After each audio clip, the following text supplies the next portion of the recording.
Okay, I've just done a live stream for 5 minutes, and then no comments came up. I was able to check them, and then suddenly the last video didn't have any audio whatsoever. So, fingers crossed, restarted my phone, that you'll be able to watch this and you can hear me. So if you are watching, please let me know if you can hear me. So, just to talk about what we've done today at the heathland, we have restored, made a new dead hedge along there. We've taken Simon's up there. Hi. And my brew is On the deck here. sorry, just getting my brew. Well earned brew. So today, me and Simon have been out since 10:30 in the pouring rain, trying to restore this heathland.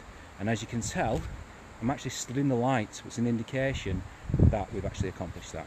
So as I walk around here, you can see it's full of light now. Previously, there was nothing but shadows for this entire area, so nothing would grow in here but other trees. And a good indication of that is on the side here is where we've lost the heathland, and it's starting to lose its brambles, and it was starting to lose its trees. So I cut that side down, and now that has a chance to recover once we remove the brambles, which is a later job. Now, down here is now a beautiful scenic view, which we never had before on Leverhulme Park on this side of Tongue. And one of the reasons why we've done this project here to recover this side is that we received some grant funding from Tongue with the Hoff, big local, and we were able to make maps of Leverhulme Park, and we thought it'd be quite nice to restore this heathland, which is a vast area on the Tongue side, because we haven't really done much conservation work on this side. So it's been quite a exhausting project, wet through, and we've made 3 dead hedges in the process of that. And the best thing about this area is that it's great for people, because you can see the open landscape now, but it's fantastic for the wildlife, because now you've got a heathland. You've got the variation of the butterflies and the insects being able to actually use this place. And as I walk down here, which previously wasn't an option, I burn myself with my tea while I'm doing it, and you can see that the stumps have been removed. You can see on the trees that I keep burning myself. Crown lifted the trees, as you can see down there, so that allows more light into the area. I'm going to show you that this area isn't predominantly, if I can find a little patch here. So here we go.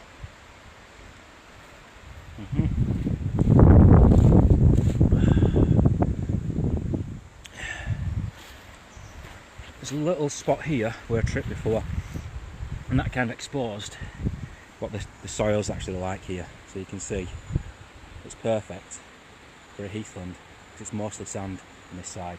But what's best thing about this now is, because we've opened it up, it allows mining bees to actually use this hillside. Previously, that wasn't possible because there was too overshadowed, I should say. So on this spot, on the Tongue side, it's not really a public path. It's effectively what's happened is wildlife have opened it up, the road here, and then people have followed the road here on those paths, and it's incredibly slippy. It's really a little bit dangerous at certain places, so if you do come down here, you do so being very aware that at certain places, if you do fall, it's a 20-foot drop down the side, and it's not really being managed by the council. But obviously with what we're doing, we know what we're doing, and we can safely do the conservation work in this area. So as you can see down at the side, that is now by the brook, and on there is heathland. As we walk along here, there's even variations of plants I'm not familiar with, which is nice. This is a new dead hedge which takes place in a ditch, and it goes along to I presume it's an oak tree. I'm not the greatest with trees, I have to admit. There might be cuckoo flowers there, which eventually comes down to the bottom down here, where we're right by the stream. So it's not that far down once you get to this place. It's probably about a 6-foot drop, maybe a 4-foot drop down to the brook, and there's Japanese knotweed over there. But it's a really nice place to actually just come sit and chill. Not many people know about it, and the road deer actually do love coming down this place. Now, I'm just going to run back up the hill and show you the final place. And fingers crossed that the RDO's working on this. And as you can see, I'll show you something cool. So, how do you know where the wildlife is? So I'll turn the camera around, and there you go. This might look like nothing, but look. People haven't been going through there because the tree's in the way. The ground isn't too disturbed, but as you can see, there's a small trail leading us through here, which means that either the roe deer or foxes have gone through here. Now you can just about see it as I'm walking along where it leads. You see? So I could follow that for quite a while, and I can guarantee you potentially it'll probably take me to foxes. That's predominantly what we have on Leverhulme Park, is the foxes and mink. We do have mink. It's quite rare to see them at Leverhulme Park. They mostly like Moses Gate. So we're going to go up the hillside. You might recognise this place. At the top of this hill is the sign for the tongue trail, which then goes down the hill into the cemetery. And I'll just show you on my left hand side as I'm walking up here, we've got a new dead hedge for the hedgehogs. Woo! I'm just going to walk you over to what the heathland looks like without management, and this isn't actually too bad, this one.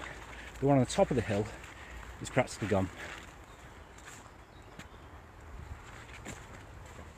So we do have gorse here. I couldn't possibly identify it, but here's the gorse. They're on this side. The trees have taken over on this side, so we are losing it to the hawthorn. And you can see from here, you've got a tree there growing in the middle of the heathland. You've got trees on the edges growing in there. Another tree, another tree, another tree. Trees on the back line. Without conservation work, this area will be lost. And only on the verge there is common spotted orchid. It's the only place I've ever seen at Leverhulme Park where we have the common spotted orchid. So it does show you that there's great potential for this area. I'm starting to find this is one of my favourite places. So, I hope you found this informative. In a few years' time, if we get the volunteers out here, when we can start advertising for volunteers to come out, this should be a place full of butterflies and invertebrates and insects and mining bees. And it should also be a great place just for actually a view.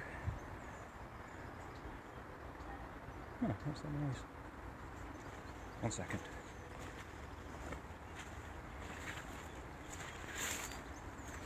Just a second.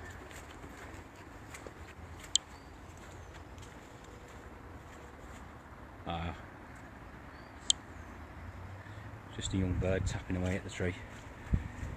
So, thank you for watching. I hope you do potentially come out to this area, but please make sure you're safe when you're walking on here and you don't slip and fall down the hillside, because it's the last thing I want. And you can see the difference that's actually being made with just 2 days work. That's all it takes. So thank you for watching, and I hope you enjoyed this, and I hope you get to see what a great place Leverhulme Park is. Come out and enjoy it.